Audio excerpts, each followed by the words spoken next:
안녕하세요. 반갑습니다. 짠한국 이야기 지금부터 시작합니다. 한국 바다를 내 집 앞마당처럼 쓴다고? 지금부터 법 하나로 찌질한 진상짓을 해오던 불법 중국 어선단들을 우리가 어떻게 박살을 냈는지 대한민국의 그 통쾌했던 기록을 빠짐없이 공개하겠습니다. 이게 무슨 말이냐고요?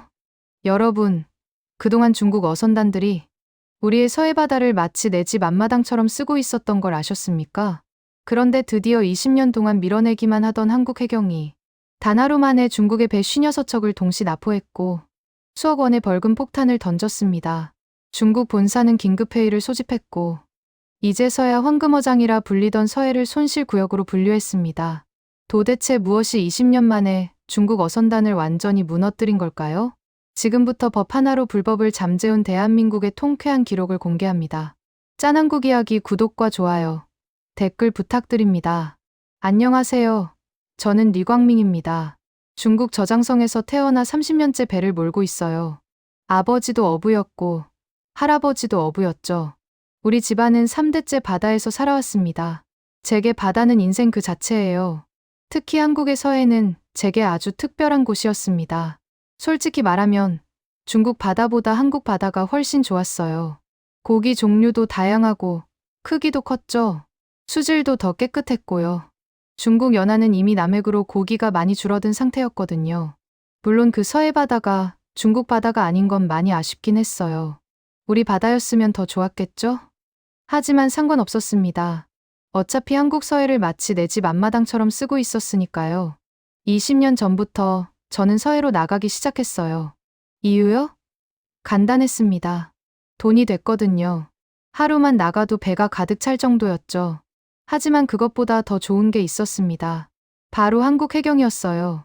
한국 해경은 저희를 절대 잡지 않았습니다. 밀어낼 뿐이었죠. 저희가 한국 해역으로 들어가면 해경 배가 나타나서 막아섰어요.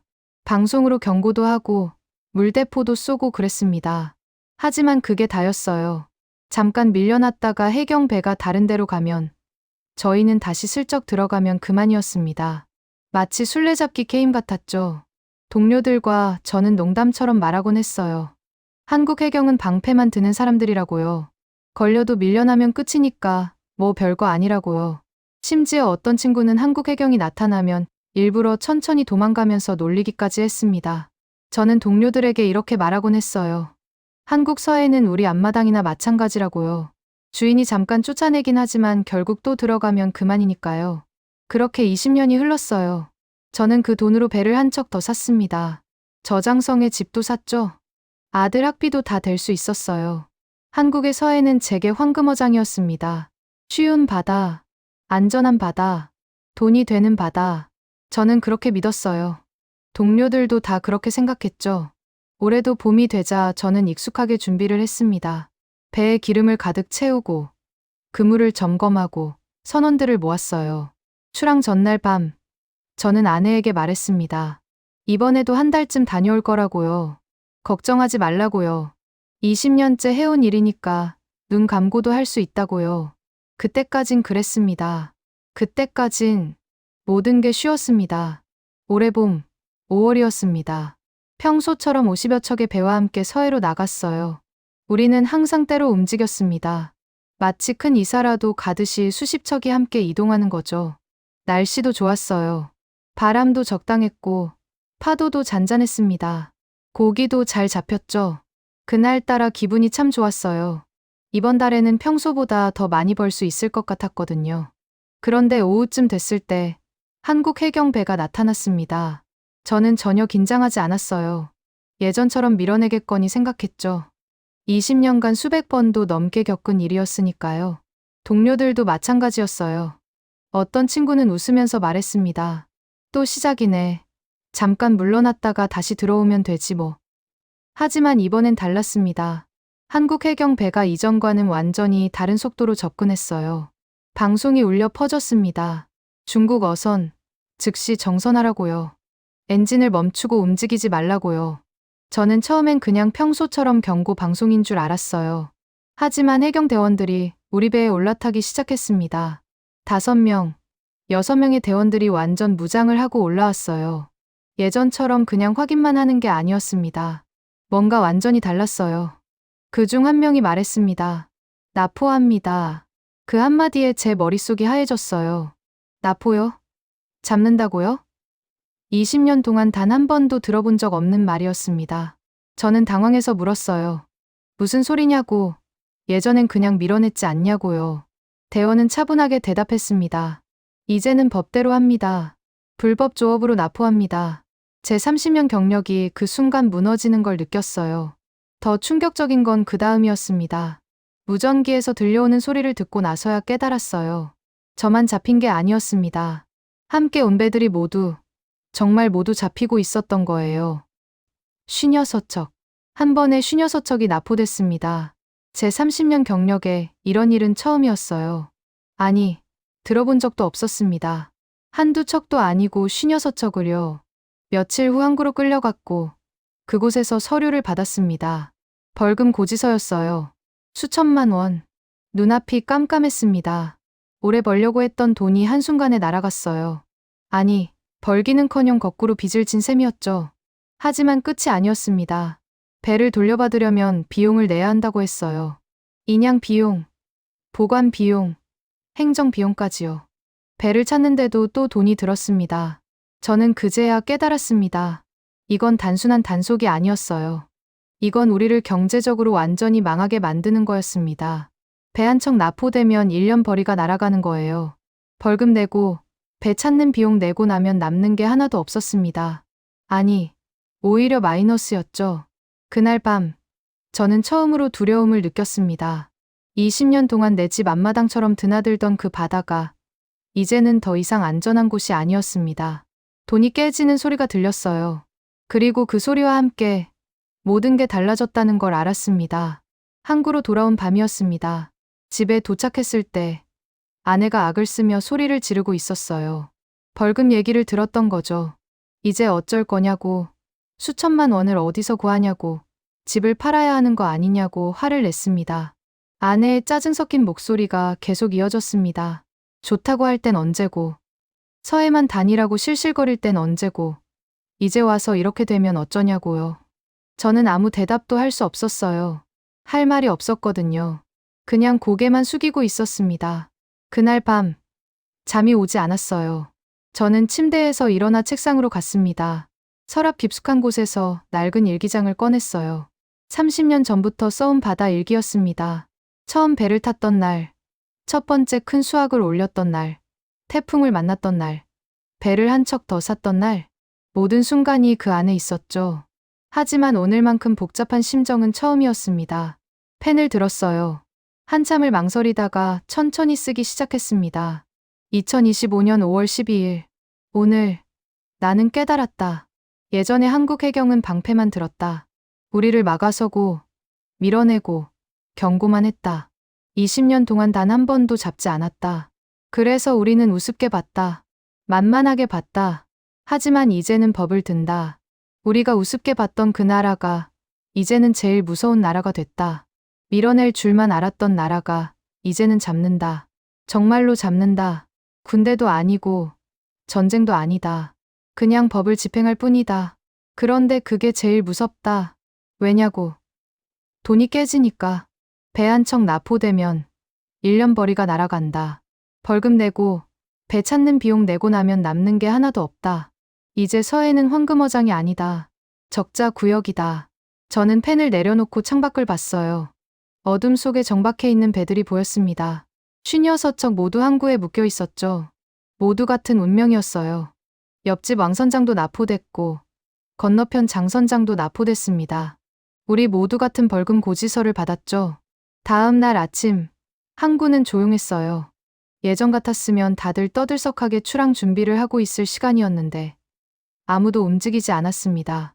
모두들 멍하니 바다만 바라보고 있었어요. 20년 동안 쉽다고 생각했던 바다가 이제는 너무 무서운 바다가 돼버렸습니다. 저는 그날 처음으로 생각했어요. 한국 서해를 포기해야 하는 건 아닐까? 며칠이 지났습니다. 벌금 납부 기한이 다가오고 있었어요. 저는 은행에서 대출을 받아야 했습니다. 20년 만에 처음으로 빚을 지게 됐죠. 그날 저녁, 저는 항구 근처 작은 술집에 갔습니다. 혼자 술이라도 마시고 싶었거든요. 술집엔 사람이 별로 없었어요. 구석자리에 앉아 소주를 시켰습니다. 한 잔, 두 잔 마시고 있는데 옆 테이블에서 누군가 말을 걸었어요. 당신도 나포된 어부신가요? 돌아보니 50대쯤 돼 보이는 중국인 남자였습니다. 안경을 쓰고 있었고 어부처럼은 보이지 않았어요. 저는 고개를 끄덕였습니다. 그 사람도 한숨을 쉬며 자기 자리로 저를 초대했어요. 앉아보니 그 사람은 어부가 아니었습니다. 베이징에서 온 역사학자였어요. 친구가 어부라서 소식을 듣고 내려왔다고 했죠. 우리는 술잔을 부딪혔습니다. 역사학자는 물었어요. 한국 서해에 얼마나 다녔냐고요. 20년이요. 하고 저는 대답했습니다. 그 사람이 고개를 저었어요. 20년 동안 한국을 우습게 봤군요. 그게 얼마나 큰 착각인지 아십니까? 저는 반문했습니다. 작은 나라 아닙니까? 우리 중국보다 훨씬 작잖아요. 학자는 술을 한 잔 더 마시고 말했습니다. 작은 나라, 맞습니다. 땅도 작고 인구도 적죠. 하지만 바다에서만큼은 그 나라는 절대 작지 않았어요. 저는 무슨 뜻인지 이해할 수 없었어요. 학자가 설명하기 시작했습니다. 400년 전 얘기를 아십니까? 임진왜란이라고 들어봤을 겁니다. 일본이 조선을 침략했던 전쟁이죠. 육지에서는 조선군이 밀렸어요. 일본군이 너무 강했거든요. 명나라 수군도 졌습니다. 다들 일본에게 당했죠. 하지만 딱 한 사람, 한 부대만은 끝까지 안 졌어요. 이순신이라는 장군입니다. 그 사람, 배 12척으로 일본 군함 300척을 막아냈어요. 저는 귀를 의심했습니다. 12척 대 300척이요? 그게 가능합니까? 학자는 웃었어요. 우리도 안 믿었습니다. 하지만 사실이에요. 명량해전이라고 해요. 세계 해전사에서도 전설로 남은 전투죠. 12척으로 300척을 상대해서 이겼습니다. 바다에서 단 한 번도 안 졌어요. 그 사람이 지킨 바다가 어디인 줄 압니까?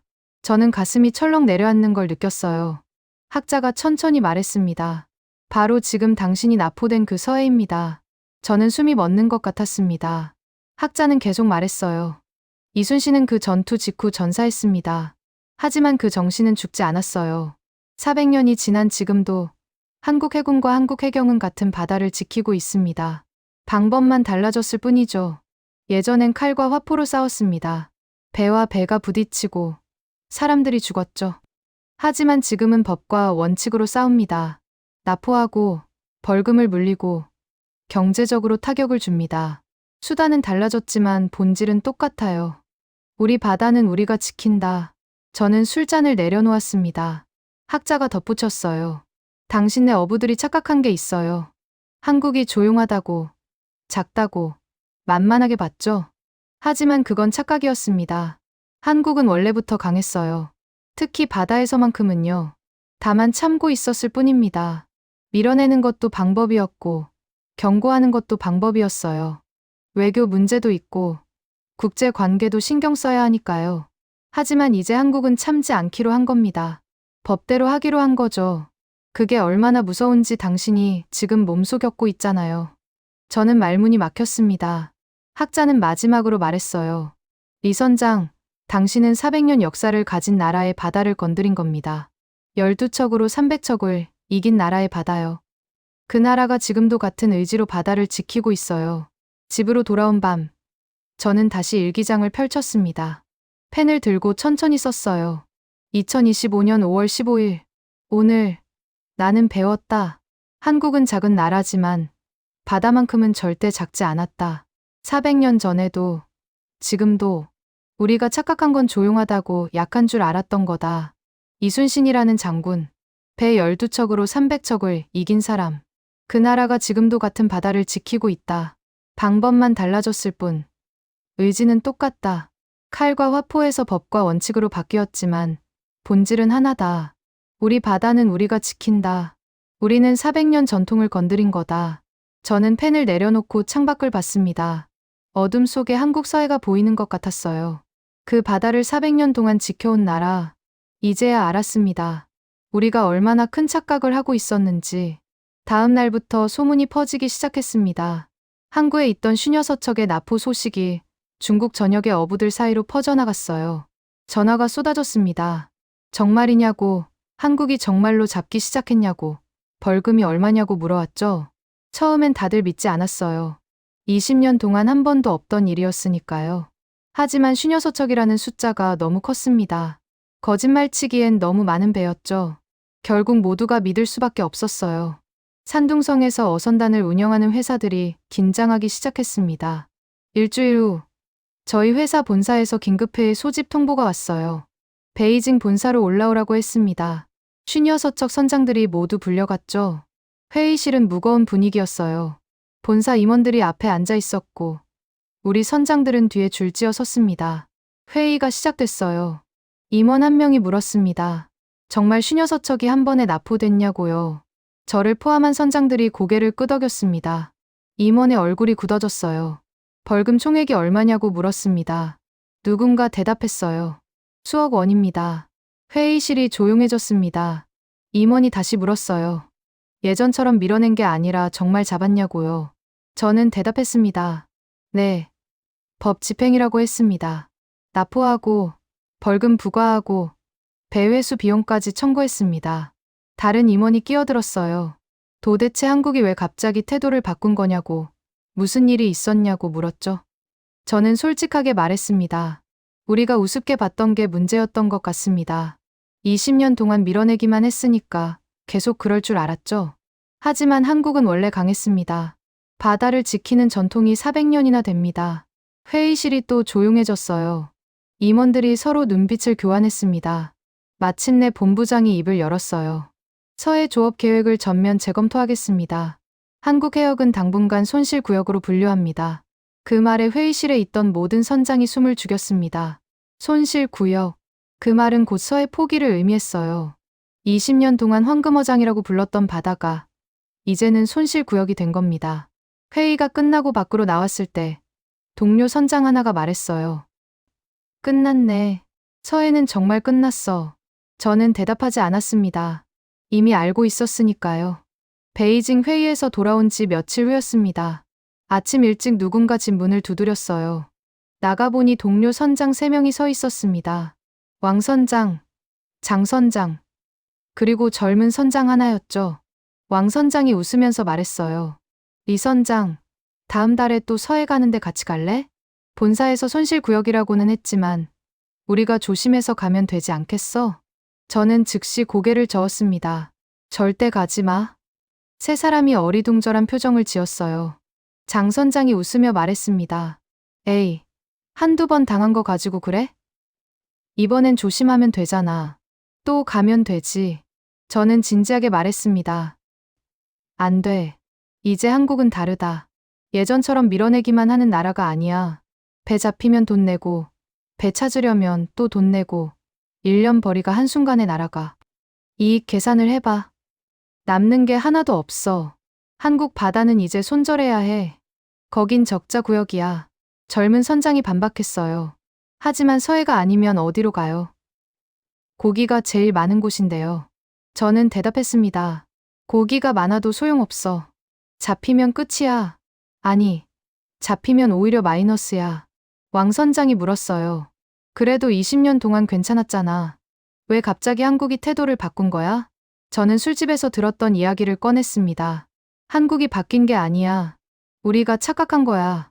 작은 나라라고, 조용한 나라라고, 만만하게 봤던 게 우리 실수였어. 그 나라는 원래부터 강했어. 400년 전 이순신 장군 때부터. 장 선장이 물었습니다. 이순신이 누군데? 저는 천천히 설명했어요. 배 12척으로 적군 300척을 이긴 장군이야. 400년 전 일본이 침략했을 때 바다에서 단 한 번도 안 진 사람이지. 그 사람이 지킨 바다가 지금 우리가 납포된 바다고, 그 정신이 아직도 살아있는 거야. 세 사람의 표정이 변했습니다. 저는 계속 말했어요. 다만 참고 있었을 뿐이야. 밀어내는 것도 방법이었고, 경고하는 것도 방법이었어. 외교 문제도 있고, 국제 관계도 신경 써야 하니까. 하지만 이제 그들은 참지 않아. 법대로 한다고. 칼과 화포에서 법과 원칙으로 바뀌었지만 본질은 똑같아. 우리 바다는 우리가 지킨다. 왕 선장이 한숨을 쉬었습니다. 그럼 정말 서해를 포기해야 하는 거야? 저는 고개를 끄덕였어요. 그래. 400년 전통을 건드렸다가는 우리가 망해. 세 사람은 아무 말 없이 돌아갔습니다. 그날 이후 항구에서 서해로 나가는 배가 눈에 띄게 줄었어요. 한 달이 지났습니다. 본사에서 최종 결정이 내려왔어요.